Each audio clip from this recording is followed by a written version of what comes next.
walitti dhufeenya Islaamaaf Itoophiyaa.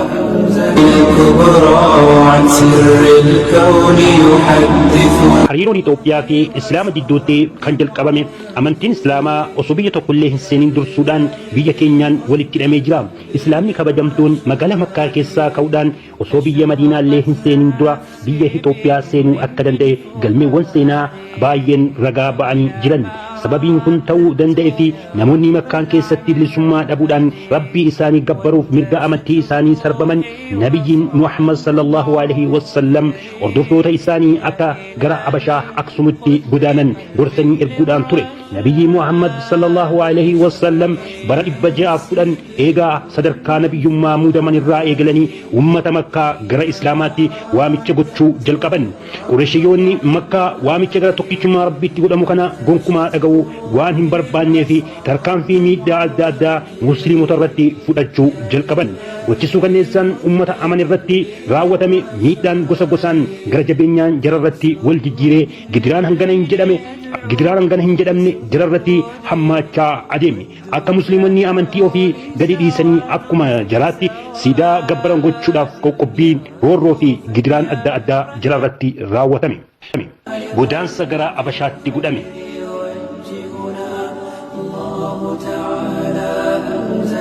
Nabiyyiin miidhaa hordoftoota isaanii irratti raawwatamu kana jararraa ittisuu akka hin dandeenye waan beekaniif akka jarri gara biyya Habashaatti godaanan gorsa kennaniif akkana jechuudhaan dhaamaniif.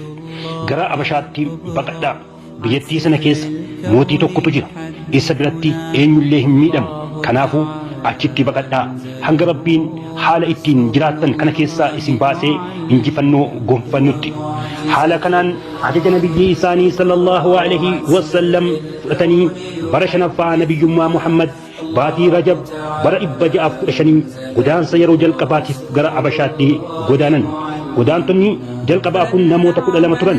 Maallaqa doonii mataa nama tokkootiif walakkaa diinaaraa kaffaluudhaan gara Habashaa adeeman. Godaantota kanneen keessa intala Nabi Muhammad sallallahu alaihi wasallam Ruqiyaa binti Muhammadii fi abbaa manaa isii kan boodarraa khaliifaa sadaffaa ta'an Usmaan ibn Affaan keessatti argamu. Habashaa seenanii jiraachuu eegalan baatii 2 Sha'abaanaa fi Ramadaana naga argatanii Habashaa keessa jiraatan. Boodarra oduun dogongoraa tokko dhufee jara dhaqqabe. Baatii Ramadaanaa keessa mushrikoonni Makkaa islaamummaa qeebalanii nabiyyi waliin sagadan jechuun odeeffannoo dhagaan. Sababa kanaan koluu galtoonni hundinuu baatii Shawaal keessa Habashaa keessaa gara Makkaa deebi'an. Garuu dubbiin jarri dhagaan akka dogongora ta'e achi ga'anii hubatan. Dhugaan jiru kan duraanii caalaatti roorroo fi gidiraan musliimota irratti ammaachaa adeemuusaa osoo ganda hin seenin dhaga'anii mirkaneeffatan. Sana booda magaalaa Makkaa seenuu hin qabnu waliin jedhanii jara keessaa Abdullaahi ibni Musa'adii fi sahabonni angi tokko magaalaa Makkaa seenanii godaansa jalqabaarraa kan deebi'an. Soddaan nabiyyi sallallahu alaihi wasallam Usmaan ibn Affaan nabiyyiidhaan akkas jedhan: yaa ergamaa Allah, jalqaba akka nuti gara Najjaashiitti baqannu nuuf himtan, ammas yeroo lammaffaa godaanuuf adeemna. Isin yoo nu waliin godaantan maal ta'a jedhee gaafate. Nabiyyiin sallallahu alaihi wasallam akkas jechuudhaan deebii kennan: isin gara Allah fi gara kiyyatti godaantan, isiniif mindaa godaansaa dachaa 2 qabdan jechuudhaan gammachiisan. Usmaanis yaa ergamaa Rabbii kunuuf gahaadha jechuudhaan deebisan. Sahabonni duraan Habashaatti godaananii jiran gara Makkaatti deebi'uu jara oduun Qurayshiyyoota bira ga'e. Achiin booda godaansa lammaffaa gara Habashaatti deebi'uun rakkisaa ta'e. Garuu dhoksaadhaan achi keessaa ba'anii godaansa lammaffaa kana dhiira nama 83 fi dubartoota 18 Qurayshiyyoota 7 namoota biraa ta'uudhaan gara Habashaatti deebi'an. Nagaadhaan Habashaa seenanii mirga bilisummaa amantii kan biyya isaanii keessatti sarbaman bulchiinsa mooticha Habashaa Asmaa Najjaashii jalatti badhaadhan. Sahabonni Nabi Muhammad sallallahu alaihi wasallam waan biyya abashaa keessatti jira mudate akkas jechuudhaan ragaa bahan abashaa seennee ollaa gaggaarii argannee sababa amantii keenyaatiin dhiibbaan nurra ga'e tokkollee hin jiru nagaadhaan rabbiin gabbaruu jalqabne miidhaa fi gidiraan tokkollee nu hin mudanne waan jibbinuu fi waan sodaannu tokkollee hin agarre hin dhageenye jedhan musliimonni biyya abashaatti baqatanii jiran mootummaa najjaashii kana bira nageenyaa fi gammachuu argatanii bilisummaadhaan jiraachuun isaanii mootummaawwan qureshiyyoota makkaan jiranitti ibidda inaaffaa jalatti qabsiise irriba jara dhorke kanaaf jecha namoota lama kan mootii abashaatiin wal beekan kan duraan hariiroo daldalaa waliin qabaachaa turan waliin ergamoota ramadanii abashaatti erguudhaaf qopheessan abdullaahi ibni abi rabi'aa fi aamir ibni al-as ergamanii karaa buudhaan gumaata harkaa qaban mootiidhaaf gudunfatanii abashaa seenan imaltoonni kun akkuma abashaa seenaniin jalqaba mootii najjaashiitiin biratti ol hin seenne jalqaba namoota mootii najjaashii irratti dhiibbaa gochuu ni danda'a jedhanii yaadan qeessota gurguddoodhaan wal qunnamanii gumaata harkaa qaban jaraaf qoqqoodanii haajaa waan deemaniif dhimma jara mudatee jiru jara qeessotaa kanaaf ibsan dubbii hubachiisan qeessonni dubbii kanarratti jara deeggaruudhaan cinaa dhaabbatan aamir ibn al-as hoggaa fuula najjaashiitti dhiyaate akkas jechuudhaan imannaa dhiyeeffate.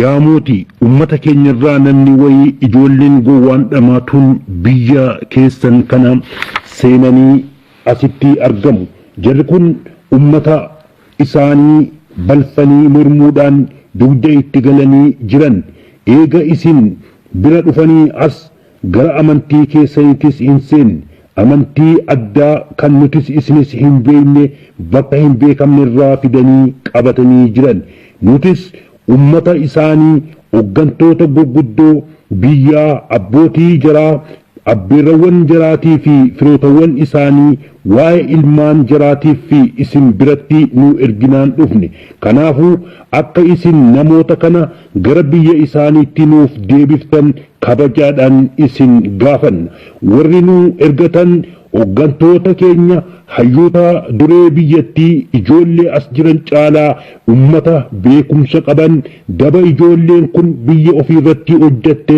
maqaa jaraa balleessitee dhuftes jaratu akka gaariitti beeka kanaafuu ilmaan isaanii adaba jaraaf malu adabachuuf akka deebiftaniif barbaadaniiti. Mootiin abashaa najjaashiin jalqaba yaada gama lammeen irraa akka dhaggeeffachuu qabu hubachiise bakka bu'aan amiira saabotaa jaafar ibni abuu xaalib dhiyaatee akkas jechuudhaan mootiidhaaf deebii kenne. Nuti kun ummata wallaalummaan haguugamee sirna gaddisiisaa ordofaa turreedha. Taabota siidaa mukaa fi dhakaa gabbarra raqa du'aa nyaan sagaagalummaa hojjenna firummaa kunna.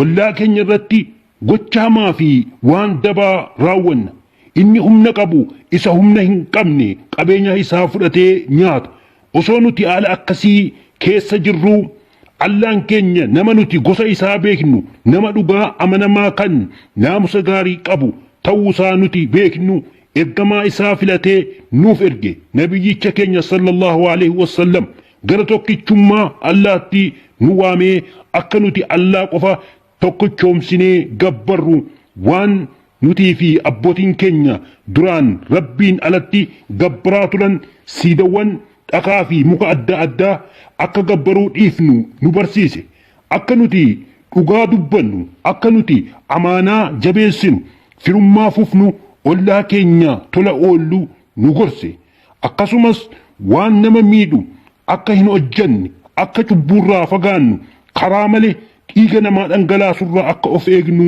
nu ajaje dabalataanis zinaa sagaagalummaa akka hin goone ragaa kijibaa ba'uurraa horii yataamaa nyaachuurraa dubartii naamusa qabdu maqaa balleessuurraa akka of eegnu nu ajaje allaa qofa akka gabbarruu fi isatti waan tokkollee qindeessuu dhabuu nuuf hime akka salaata salaannu sagannu zakaas akka kenninu akka soomnus nu hubachiise nutis dubbii isaa dhugoomsinee fudhannee ergaa inni Allah biraa nutti fide kana agarree isa amannee ordofne tokkicha Allah qofa gabbarree isatti waan tokko qindeessuu dhiifnee waan Allah nu dhorkee nutis ni dhorkamne waan inni hojjechuu nuuf eeyyame ni hojjenne. Sababaa kanaaf jecha firootan keenya diina isaanii nu godhanii gocha hamaa gidiraa gara jabeenyaa nurratti raawwatanii miidhaan nurratti hammaannaan amantii keenyarraa nu deebisuuf jecha gidiraan nutti jabaannaan gara biyya keessanii dhufne. Mootummaawwan hundarra isin filannee isinitti baqanne. Kolugaltummaa isin gaafanne akka isin biratti hin miidhamnes dhugumaan amantii isinirraa qabna. Yeroo kana Aamir jidduu seenuudhaan akka Islaamni waa'ee Yesuus Iisaa hammeenyaan dubbatu mootichaaf hime. Garuu dubbiin Jaafar dubbate mooticha qalbii hawatee ture. Mootichis waa'ee Iisaa Yesuus Quraanni maal akka jedhu Jaafariin gaafate. Jaafaris Quraana keessaa suuraa Maryam dubbisuu fi jalqabe. Mootichi qalbii tasgabbooftuu taateen dhaggeeffataa turan hanga imimmaan maddii isaanii irra dhangalaatee areeda isaanii jiiftutti bu'aa dhaggeeffatanii xumuran. Sana booda mootichi akka gaariitti dubbii Jaafar dhaggeeffatanii xumuran. Akka baqattoota kana namoota ergamanii dhufan kanatti hin kennine murteessan. Itti aansuudhaan akkas jedhan, kunii fi ergaan isaan Yesuus fidee dhufe laga tokkorraa waraabame jedhan. Itti aansuudhaanis ergamoota Qureeshiyyii deemaa galaa an ummata kana dabarsee isinitti hin kennu, eenyunuu yaada hammeenyaatiin akka baqattoota kanatti hin dhiyaanne maqaa Rabbiitiin hin kakadha. Wanni amma namichi kun dubbise waan wangeela keessatti dubbatamee jiruun hanga uuba kanaa garaagarummaa hin qabu jechuudhaan Najjaashiin dubbatan. Akka baqattoonni kun biyya isaan bulchan keessatti rakkoo tokko malee bilisummaadhaan turuu danda'an hayyama godhaniif ergamoonni Qureeshiyyii kaayyoon isaanii jalaa fashaloomnaan gara biyya dhufaniitti deebi'an. Kutaan tokkoffaan kana